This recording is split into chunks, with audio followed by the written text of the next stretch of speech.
Hello world, and welcome back to another exciting episode of the Advanced Wars by Web Grand Strategy Cast. On today's episode, we're going to be covering day 29 of my Asia Grand Strategy campaign. But first, a breaking Wars World news update covering everything that's happened since the last episode. So here we are immediately after my last turn on day 27. And we'll see what happened in the world right after that. So of course, Cobalt develops his two medium tanks in order to try to retake the southern tip of the peninsula, and he kind of reshifts most of his infantry in that direction, although he does eliminate the infantry in the north and start to get a foothold on the port. Tak is just repositioning his lines, good for him, and he really seems to be shifting around his battleships and his fleet. It looks like he's moving one of his battleships to the south to engage that island chain, and meanwhile he's just building up along the front, kind of continuing to develop the border with me. Red begins a bombardment, 3 battleships.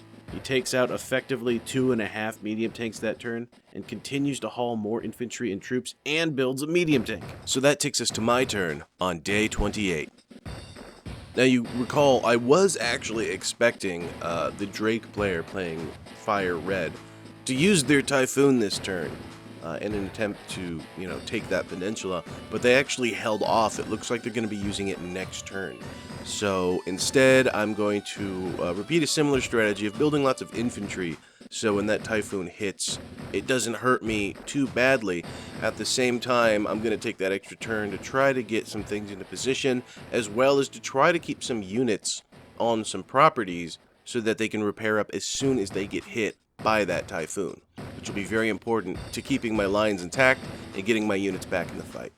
So up in the north here, I want to improve my borders with Cobalt Ice, just so they're a little more defensible and that I have some actual firepower nearby. So I'm moving that tank in the far north a little bit to the west, just to have a tank in that area before Cobalt does. In the middle here, I'm trying to consolidate on these properties, as well as give myself some coverage to capture this property. And exactly what tiles belong to who is not something I ever really discussed with Blue Moon. So now we're just kind of feeling out our borders, and we're kind of just claiming this middle territory for our own. I'd rather push up right against Blue Moon and get every square of territory that I possibly could, whereas he probably wants there to be a little bit more breathing room between us.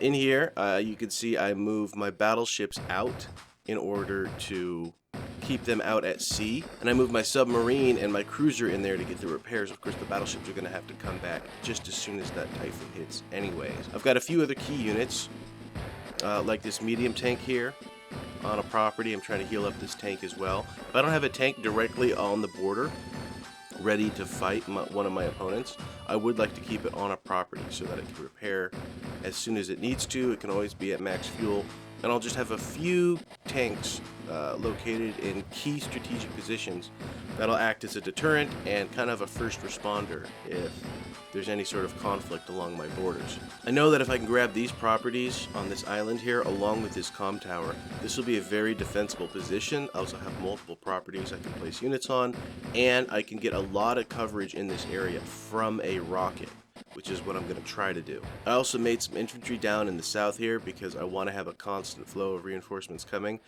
These guys, it's going to take them a couple extra turns to get to my front lines compared to anyone else, but once they actually get to the front, if you keep a constant stream of reinforcements coming, that's going to be a constant stream of reinforcements no matter how far back they start from. There's also a lot of properties along the way that they can repair and resupply at, so they shouldn't be they shouldn't have their supplies too affected by this journey. And finally, even though I know there's going to be a Typhoon next turn, I do build a rocket here because it will repair up next turn as soon as my turn begins, so it'll be back to 10 health. But also, even with the Typhoon, even with the rain, I can still move this rocket to this property. Over here, I build a tank instead, because the tank's treads will allow it to travel a bit further, especially on a rainy day. And that'll allow me to position it somewhere around here, which will give me good striking capabilities either north against Cobalt if I need to, or east and south against Blue Moon if I need it. And that's going to take us back to Cobalt's turn. This is how the map looked at the end of my turn on day 28. I had been expecting Redfire to use a Typhoon this turn, though he did not, so now I'm almost certain that he's going to be using it next turn, and I positioned myself as such. I built some more cheap units and tried to consolidate my lines a little bit. Following me in the turn order is, of course, Cobalt Ice, so let's see what he does next. No surprise that Cobalt Ice is continuing to develop to try to reclaim his peninsula. It looks like he's starting to take back that territory in the north, and he's consolidating his front lines a little bit. Blue Moon, of course, seems to see the writing on the wall, and he seems to be taking a step back from getting too aggressive with me. He holds the line more or less where he is, but Redfire continues the attack on the peninsula, and this is finally the turn that he activates his Typhoon.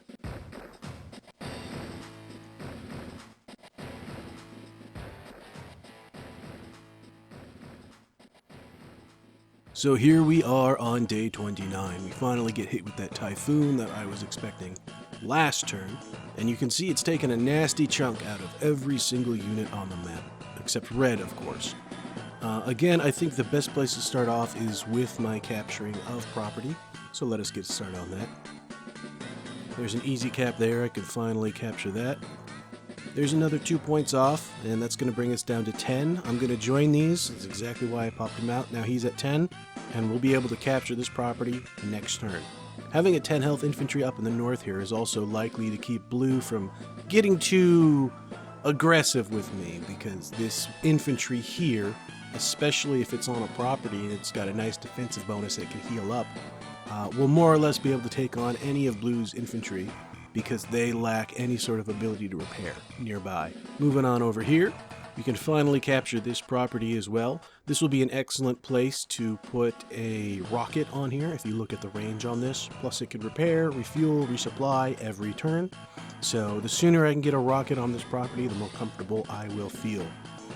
Over here, I do have the comm tower this turn, and I'm going to leave this APC here momentarily, but I'm going to continue capping on over here. 6 points left, so I'll be able to grab this next turn. And right here, I'll capture this as well. 4 points left, so I should be able to grab this next turn. This middle territory, you remember I consolidated a little bit to try to capture and hold the line against, a potential and maybe even an inevitable Blue Moon betrayal. So I've got 2 more points I need to capture here, and otherwise my lines are fairly well consolidated. Unfortunately, with the Typhoon activated this turn, this is going to hurt my supply lines and my logistics just a little bit, because all my units are either going to have to travel on roads or take a severe movement penalty.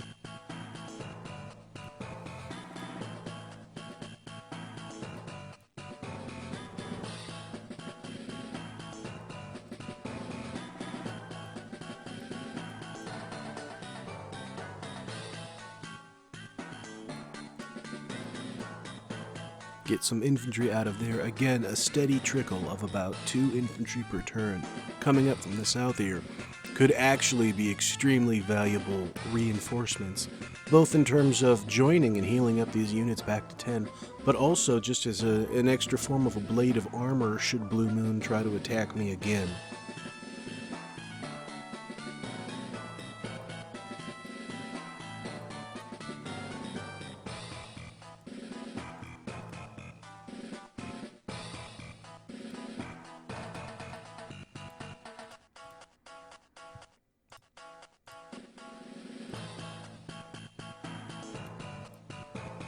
I'm really not still too sure about what to do with these tanks in the middle, but I just need to provide a barrier to this infantry until it captures for 1 more turn. I think once that happens, I can try to maybe consolidate along this line here, and this will make for a nice little defensive section. Plus, if he tries to come at me from the south, he'll have to do so from on top of some 0-star roads. You'll notice too that I have a lot of infantry in this match. I'm basically using my infantry to demark the border between our territory. There's 2 reasons for this. 1, infantry is relatively harmless in and of itself, so if my opponent is going to, they're not going to want to see any units along their border, but if they're going to see something along their border, they're going to want it to be infantry and not tanks or mechs or anything else. So it's definitely the most threatening and the least likely to provoke them. Secondly, Infantry are just extremely valuable, not necessarily for the amount of damage that they can do, although if you use them wisely, they can deal a great amount of damage, but specifically because if you shoot at an infantry, it doesn't matter what you're shooting at them with, it's going to take you at least one turn to shoot at the infantry. Even if it's just a 4 health or a 2 health unit, you're going to need to spend your entire turn firing on that unit. And so in doing so, it's a sort of a cushion or almost a blade of armor that can buy me several turns worth of time while my opponent is busy dealing with my massed infantry. And finally, one of the greatest benefits really is if your opponent turns on you, you now have a huge mass of infantry that you can then universally charge forward and really mess with enemy lines. If you're able to take out their infantry and then just put a unit, maybe even another infantry unit, on this city, well, you've got an infantry unit in a 3-star city, good luck trying to retake that while you've got rocket artillery firing on you and such. One of the downsides to my current geography and my current borders is that while I do have, for example, 2 cities here that would make for wonderful places to stick rocket artillery, if I have any units that I actually want to heal up, I really don't have anywhere nearby I can heal them. The closest building is a factory, but I don't want to spend a turn putting a unit onto here just to heal it up, and it would have to be infantry. The nearest city is maybe back here, so I can try to repair 1 unit at a time, but really what I've got is what I'm stuck with until I can manage to get some more reinforcements through this gap here. I do feel a little vulnerable in this section here with the river, although fortunately this turn it doesn't look like my opponent has anything that they can challenge me with here, so I don't need to worry about this gap too much at this point in time.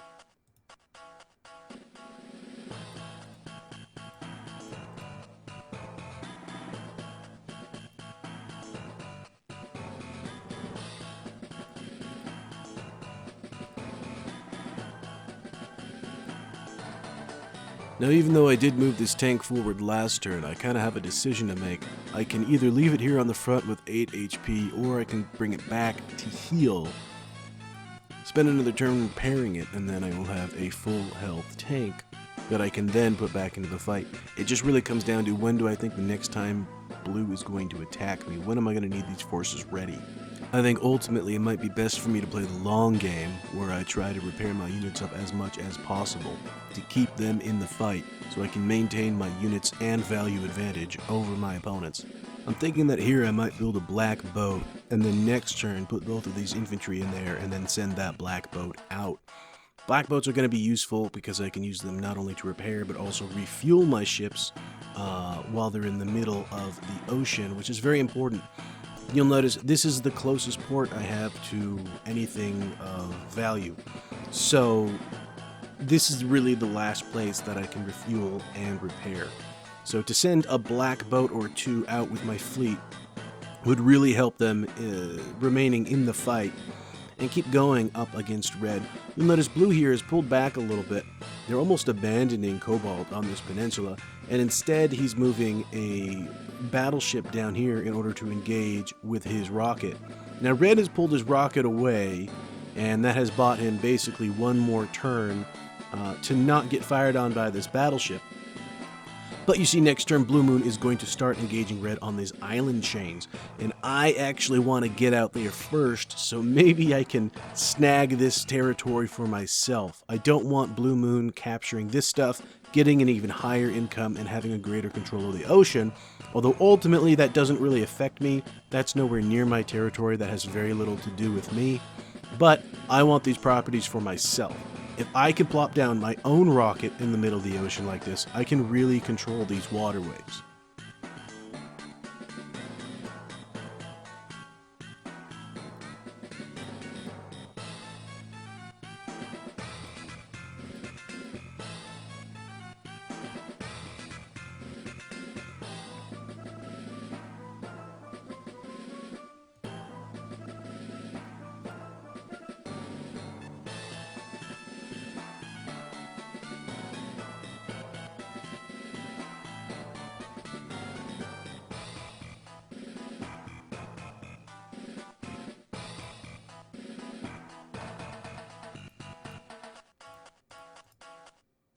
Now I am trying to be somewhat careful with my positioning so that I do not have any units directly next to any of my opponent's troops right here. That way they can't actually engage me from their property. If they want to attack me, they have to step off of their property. They'll no longer get the defensive bonuses, they'll no longer get the 2 HP a turn repair, and they'll have to engage me on much more neutral ground. That's not really something I can help in the south here with these properties, although I am still on top of Blue's property here. But it does allow me just a little bit of leeway. This mech, for example, can't engage this tank. This mech would have to engage this 2-point infantry if it's going to engage anything. So by staying just one more turn out of reach, I think I can buy myself a little bit more time to capture this property and consolidate this line across these 2 major rivers.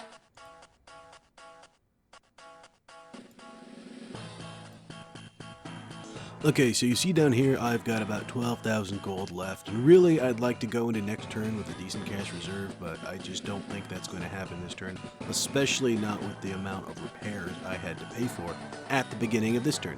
So, what I think I'm going to do, and normally I like to build a unit on every single factory that I can throughout the map, but that's just not something I'm going to be able to do this turn.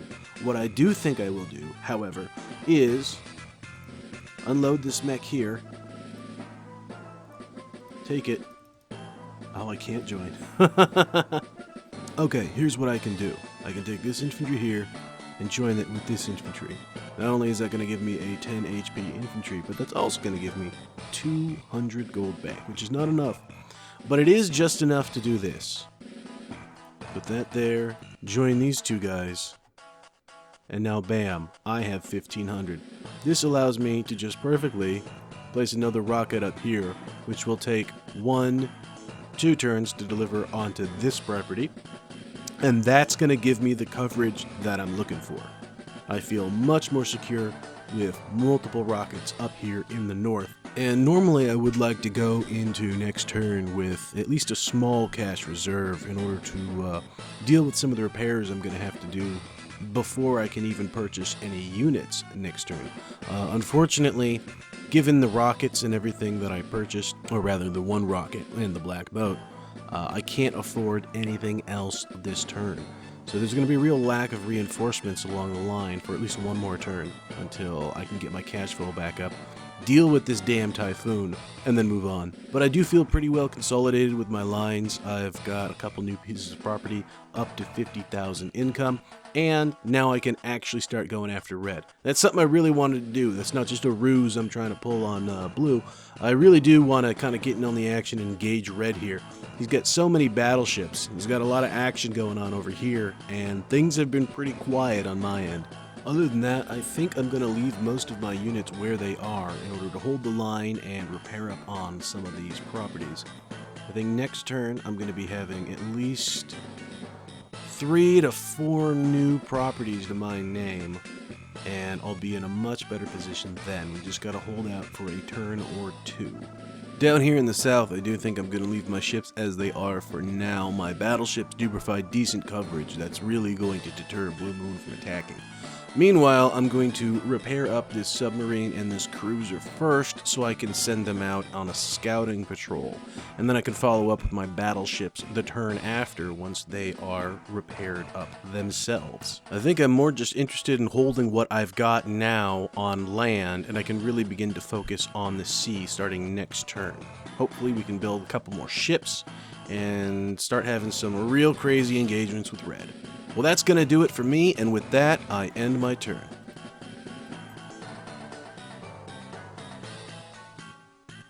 So that's going to do it for turn 29. Thank you so much for joining me once again. Hey, and if you like this sort of thing, you know the drill. Like, comment, and subscribe. I know it's a bit of a cliche, but really, that's the only way we're going to spread the good word about grand strategy campaigns in Advance Wars by Web. So thank you so much, and I'll see you all in the next one.